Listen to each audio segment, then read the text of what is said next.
అలా అంటే నేను దారిలో పెట్టాల్సిన తర్వాత వ్యక్తి మీరే అవుతారమ్మగారు. ఏం కూసావే నిన్ను?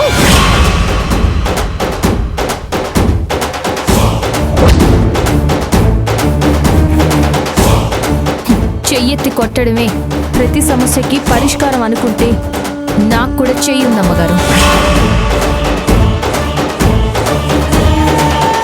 నీకు ఇలా కాదే, నీకు ఎలా గుణపాఠం చెప్పాలో నాకు బాగా తెలుసు. అమ్మా, నాన్న, అమ్మా. కోటియాయి గారు, మీరు బజారుకు వెళ్ళిరండి. మనకు కావాల్సిన సామాన్ల లిస్టు, డబ్బులు అన్నీ ఇందులోనే ఉన్నాయి.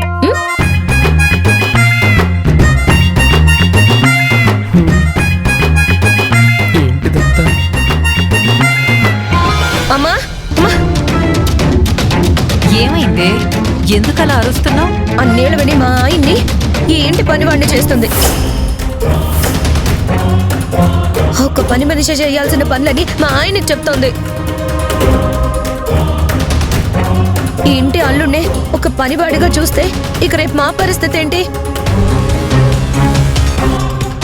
మాకు పని పాట లేదని ఈ ఇంటి నుంచి తరిమేస్తుంది. అమ్మా, నీలవేణిని ఇలాగే వదిలేస్తే చేతిలో పెత్తనం ఉంది కదా అని మనల్ని అందరినీ పాతాళానికి తొక్కాలని చూస్తుంది. ఈ రోజు ఎలాగైనా సరే దాని తిక్క కుదర్చాల్సిందే. కాదంబరి, కాంచన మాటలు విని నువ్వు ఆవేశపడకు. అసలు ఏం జరిగిందో ఏంటో తెలుసుకుని అప్పుడు ఒక నిర్ణయానికి వద్దాం. అంటే ఏంటి మీ ఉద్దేశం? నా కూతురు అబద్ధం చెప్పిందనుకుంటున్నారా, లేక అతిగా వాగిందనుకుంటున్నారా? పదవే, ఆ పొగరబోతు నెత్తికి మోల్చిన కొమ్ములు ఇప్పుడే విరిచి పారేయాలి. పద.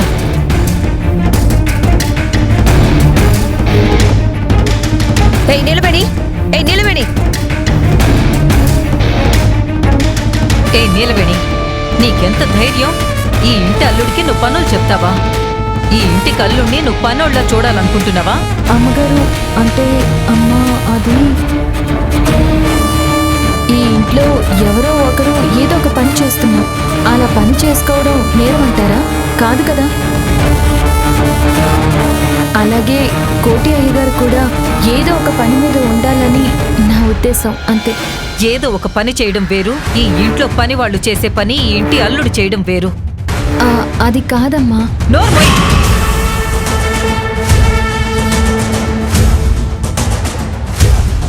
అర్హతను బట్టి చేసే పని కూడా ఉంటుంది. మీరు ఒక కత్తి లాంటి పెత్తనం ఈ నీలవేణి చేతిలో పెట్టారు. కానీ ఏమవుతుంది? అది దుర్వినియోగమే అవుతుంది. ఇప్పటికైనా అర్థం చేసుకోండి. మీరు ఈ ఇంటి పెత్తనం ఈ నీలవేణికి అప్పచెప్పి ఎంత బుద్ధి తక్కువ పనిచేశారు. మీ ప్రశ్నలోనే సమాధానం కూడా ఉంది పెద్దమ్మ గారు. అర్హత, ఏ మనిషికున్న అర్హతను బట్టి ఆ మనిషికి ఆ పని దక్కుతుంది. ఇక్కడ కోటి అయ్యగారుకున్న అర్హతను బట్టి ఈ పని చెప్పాను. లేదా అది కాకుండా ఇంకేం పని చేయగలరో మీరే చెప్పండి. చూసావమ్మా, ఇది ఎంత తెలివిగా టాపిక్ చేంజ్ చేస్తుందో. అసలు నా మొగుడి గౌరవాన్ని పెంచడానికి ఇదెవరు? ఈ ఇంటి బాధ్యతలు నా భుజాన్న వేసుకోమని పెద్దయ్య గారు చెప్పారు. ఆ బాధ్యత ప్రకారమే నేను ఇవన్నీ చేస్తున్నాను. ఇక నేను చెప్పిన పని చేయడమో చేయకపోవడమో కోటి అయ్యగారి ఇష్టం. కరెక్ట్గా చెప్పావు నీలవేణి. ఏ పని పాట లేకుండా 4 ముద్దలు అడిగే వాళ్ళని మనం అందరం ఏమంటామో ఇక్కడ అందరికీ తెలుసు. కోటి బావకి అలాంటి దుస్థితి పట్టకూడదనే కదా నీ ప్రయత్నం. నీ ప్రయత్నం వెనకాల ఉన్న పరమార్థం ఈ జనాలకి అస్సలు అర్థం కావడం లేదు. అంతే, నువ్వు చేసింది మాత్రం పర్ఫెక్ట్.